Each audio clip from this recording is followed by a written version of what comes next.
Welcome back to Financial Independence 101.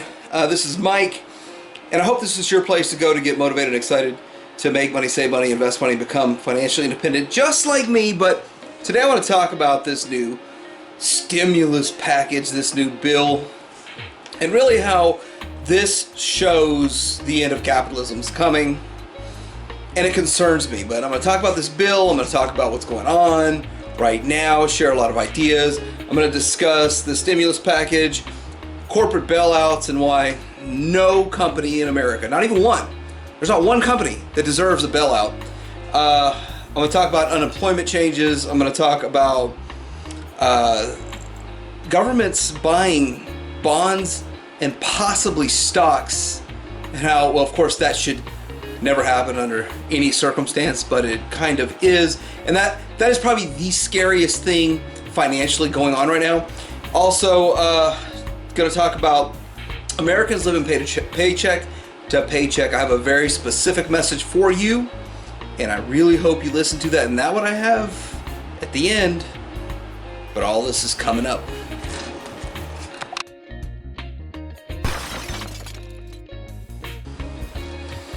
So first of all, I want to say that this stimulus package is going to cram a whole lot of stuff in it. A whole lot of stuff in this package.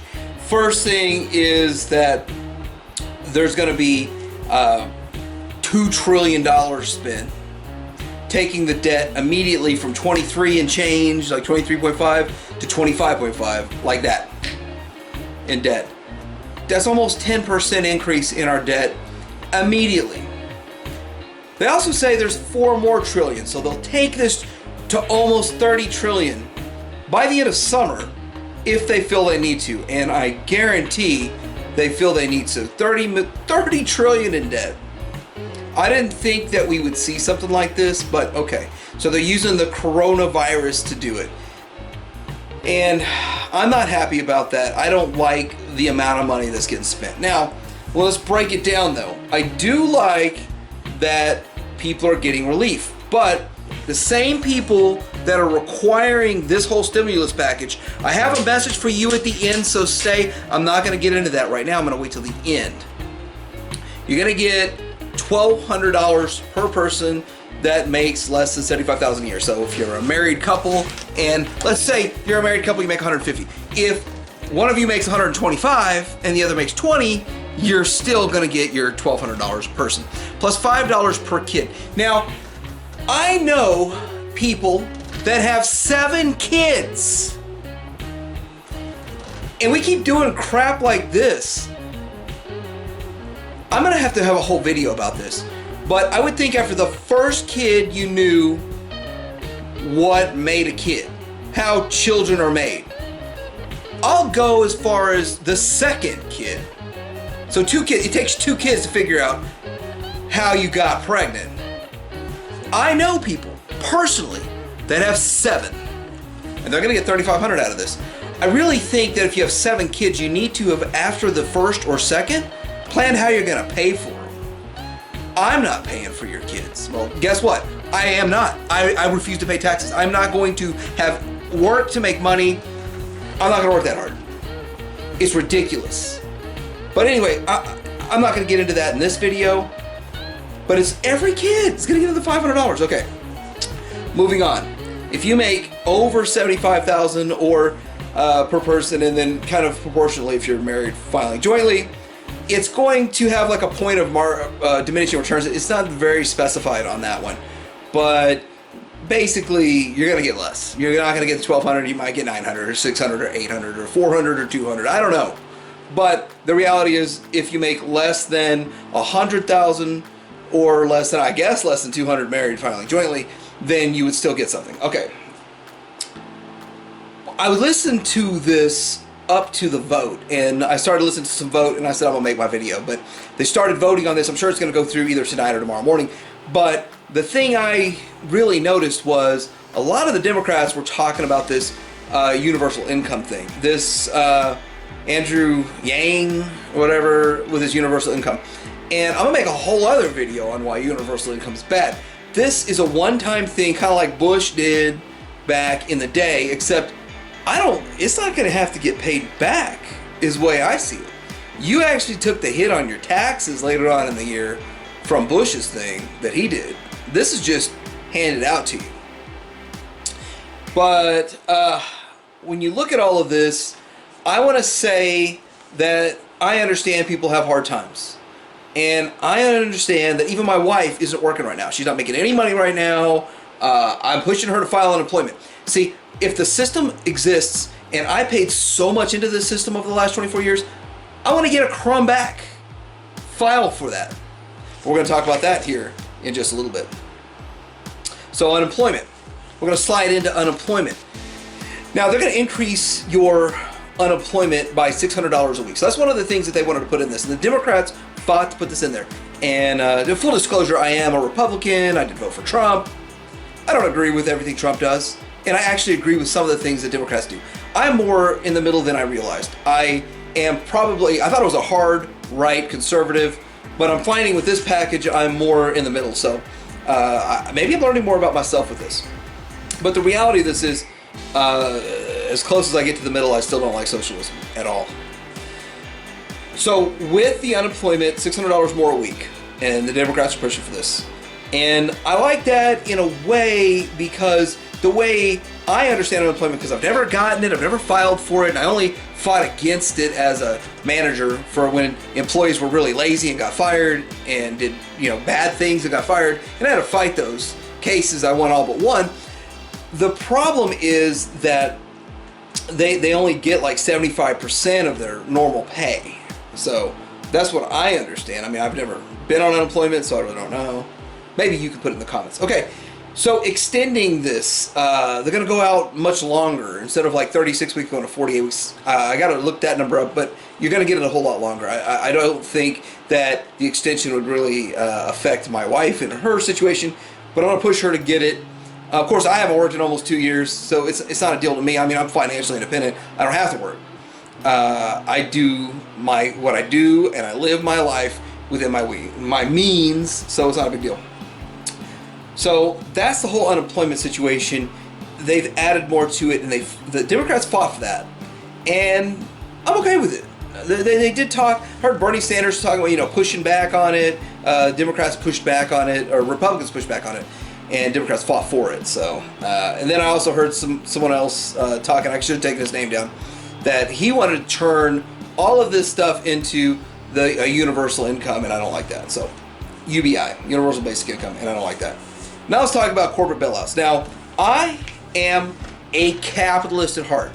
I believe in if you work hard, you get rewarded for it. I also believe in risk reward.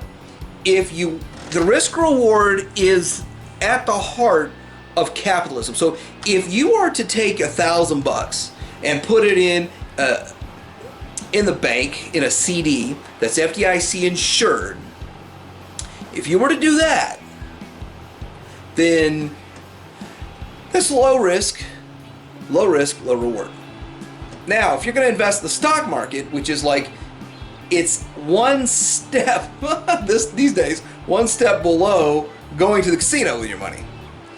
Or maybe some people would argue it's above going to the casino. Anyway, you have a high risk for a high chance of reward. But let me tell you this, every single person that's made an investment in the stock market for the last decade has been given some sort of disclaimer saying that you could lose every single dollar you have. So there's not one person that has a dollar in the stock market that has not been told you can lose every single dollar you put in the stock market. Right? Right. Okay, so with all that disclaimer and all of that, we're seeing companies getting bailed out. And when they bail out these companies, the biggest problem with this is that these companies bought their stock back with the profits. So they took 20, 50, 100, 200 billion dollars over the last decade instead of having a reserve or doing what any financial strategist says and being fiscally responsible. What they did, the CFO, the CEO, all of those executives were in on this garbage of buying back their stock. But they bought the stock back in reverse.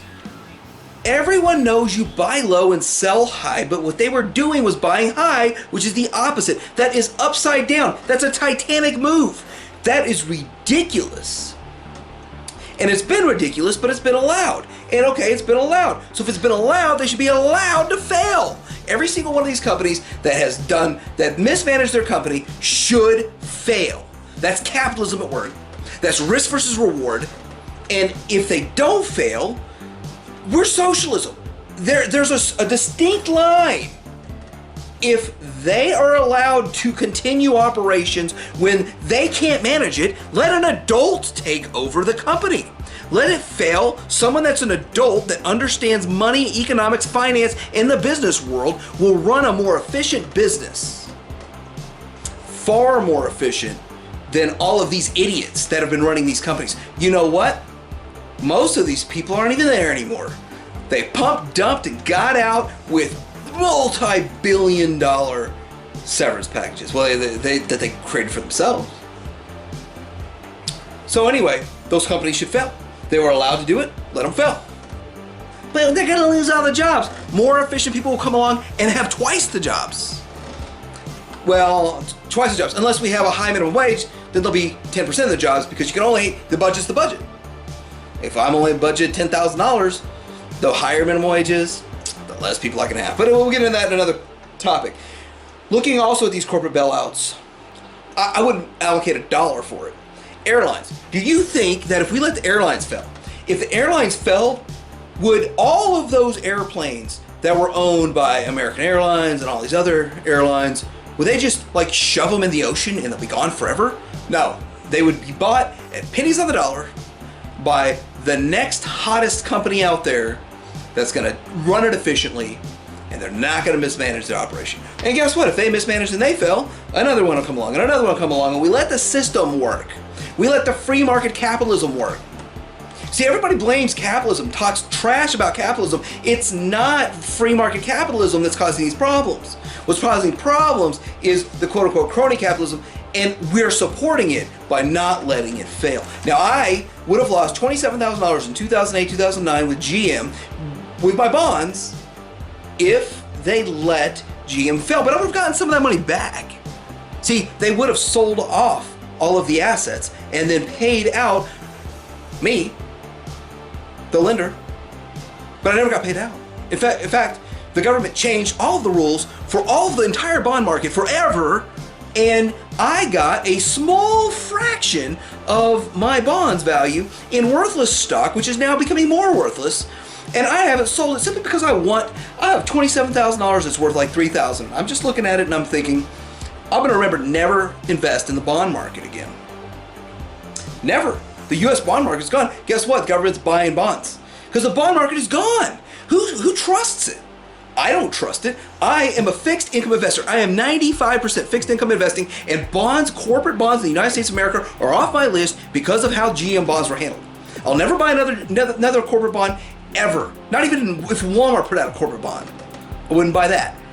Because GM was handled improperly. It was one of the worst things that's ever happened in the U.S. economy. Worse than what happened in the Depression. That was the worst thing ever. Now, let's move on to the next topic. Well, I'm getting into it. The next topic is government buying stocks and bonds.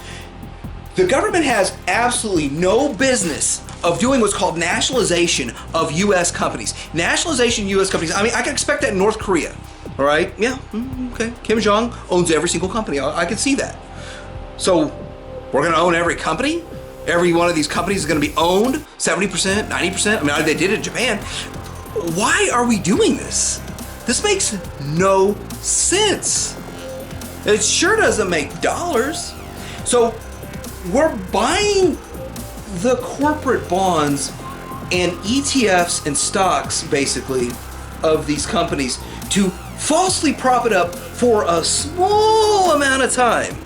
But we're going to pay for it forever. Like, I'll be dead for 200 years and we're still going to be paying for it. But we're going to be paying for it even more then.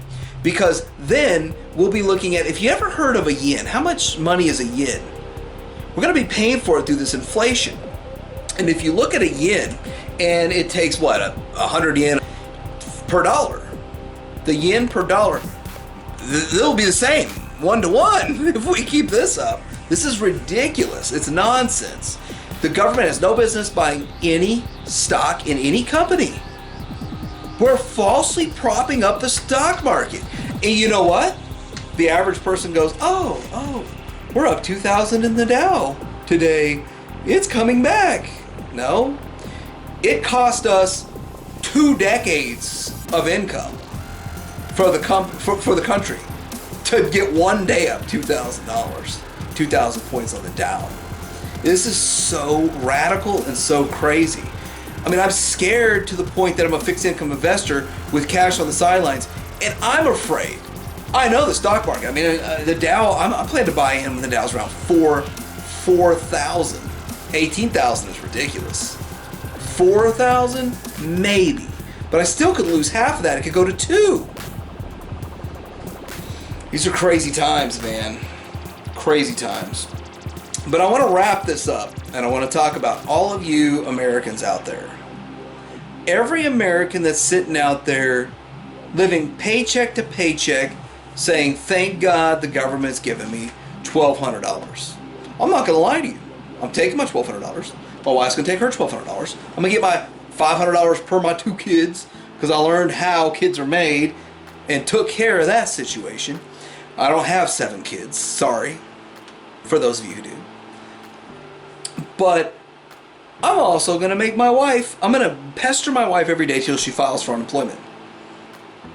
Because you know what? We worked our tails off giving up everything. Everything. You know, I sit here in my movie theater room. I've turned it into a makeshift studio with a lawn chair, you know, one of my 11 TVs and a graphic and stuff. Whoop-de-freaking do, right? But I could have put 10,000, 20,000 into a grand old studio. I got the best studio on YouTube. I have the money. I could do it. If I wanted to, I could just turn this whole movie theater room into a studio and just have a great studio with 55 lights on my face. I didn't do that because I care about my financial well-being, and I do what I do. I don't waste money. I spend money where it's effective. Most Americans waste money. They don't spend money where it's effective. They're instant gratification. They don't do what I did and work 24 years of sacrifice to get where I am right now. No. They get their first paycheck and they spend the next 26 of them in buying a house they can't afford, a car they can't afford, and all of this furniture they can't afford. Man, I never heard of people buy stuff and rent it weekly. Pay for it weekly? They rent it weekly? I don't know. Rent to own weekly? That's nonsense. So if you're living paycheck to paycheck, you need to take this time and the fear and the terror and whatever you're feeling right now and think you don't want to feel that again. You want to take the steps to start saving money, to start building your emergency fund, to start getting your finances in order, get rid of debt, pay off debt. Debt is the enemy. You want to take this time to change your life. And sometimes it takes something like this to change your mindset, to change your life. And if this changes your life, because it's so terrifying and it's so scary, then you can keep thinking back on this. I don't need that brand new car. My car runs and drives just fine. I don't need to go $50,000 in debt. I don't need to impress my neighbors. I don't need to buy $80 jeans. I don't know. What are expensive jeans? Like I buy $20 jeans when they go on sale for $7. I just bought a pair for $7. Goes on sale for $7. That's when I buy them. I mean, you need to think about the world differently after this. Sanitation. Are you going to wash your hands before you eat, after you come in contact with other people? Are you going to not shake hands anymore? This is all the stuff that's going to change. Personal responsibility. Where is that gone? Back in the 50s, if this happened, we wouldn't have this problem. No. There's something called personal responsibility in America.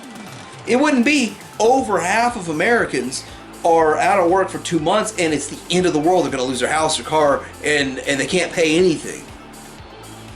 No. That's something recent.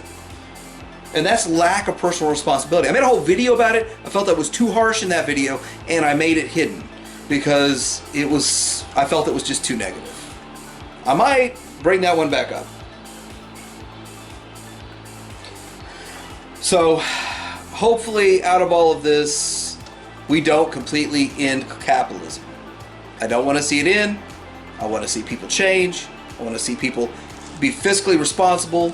And you know what? Don't be over leveraged. Don't be out there getting new loans. Pay off your debt. Be financially stable. Because this could happen again this fall.